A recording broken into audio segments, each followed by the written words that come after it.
IPL 2020 की sponsorship की बाजी मार ली है वीवो ने। खैर वीवो ने आईपीएल स्पॉन्सरशिप की बाजी तो मार ली, लेकिन इससे आईपीएल को कितना बड़ा नुकसान हुआ है इस बात का आप अंदाजा खुद लगा सकते हैं। वीवो की जो स्पॉन्सरशिप डील थी उसके हिसाब से बीसीसीआई को सालाना वीवो लगभग 440 करोड़ रुपए देता। वीवो ने 5 साल की डील करी थी, लेकिन वीवो ने इस साल आईपीएल को स्पॉन्सर ना ही करने का फैसला किया, जिस वजह से बीसीसीआई गहरे संकट में फंस गई और जो 440 करोड़ रुपए आने थे वो आएंगे नहीं। जिसके बाद बीसीसीआई ने आनन फानन में नया स्पॉन्सर ढूंढना शुरू किया। हालांकि स्पॉन्सर थे तो बहुत, स्पॉन्सरशिप लेने वाले तो बहुत थे, लेकिन उतना पैसा देने वाला कोई नहीं था और यहाँ पर बीसीसीआई खुद को फंसा हुआ महसूस करने लगी।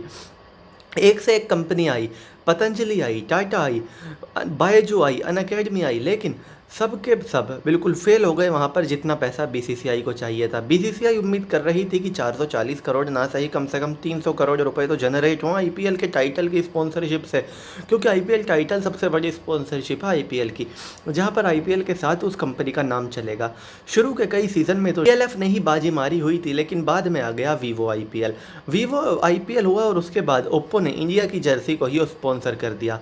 वीवो और ओप्पो वैसे तो दोनों की एक ही पेरेंट कंपनी है, लेकिन पेरेंट कंपनी दोनों ब्रांड का आपस में कंपटीशन दिखाना चाहती थी इंडिया के मार्केट में, इसीलिए एक कंपनी को तो आईपीएल की स्पॉन्सरशिप दिलवाई गई और दूसरी कंपनी को इंडिया की।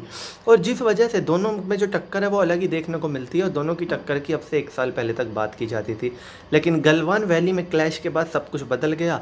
इंडिया में लोगों ने एक सुर में कहा कि बॉयकॉट होना चाहिए, ओप्पो भी बॉयकॉट होना चाहिए, वीवो भी, जिस वजह से ये दोनों कंपनियां काफ़ी मुश्किल में फंस गई और आईपीएल भी।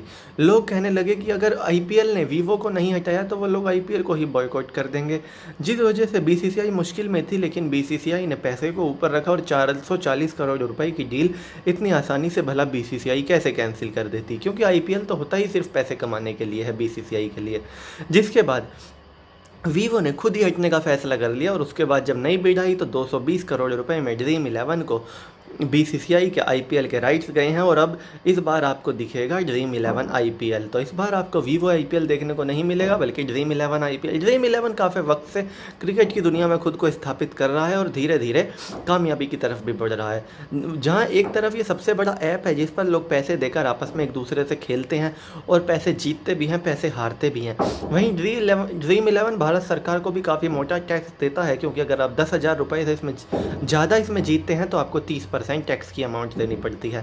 इन सब चीज़ों को देखें तो ड्रीम 11 काफ़ी वक्त से चक्कर में था कि वो ऑफिशियल स्पॉन्सर बन जाए आईपीएल का या बीसीसीआई का, और अंत में उसकी जीत हुई और वो इस बार आईपीएल का ऑफिशियल स्पॉन्सर बन गया है। तो चलिए दोस्तों, मैं राहुल चौधरी, फिलहाल इस वीडियो के लिए इतना ही। आगे भी इसी तरह की देश दुनिया, बॉलीवुड और खेल की तमाम खबरों के लिए बने रहिए मेरे साथ। जय माता दी।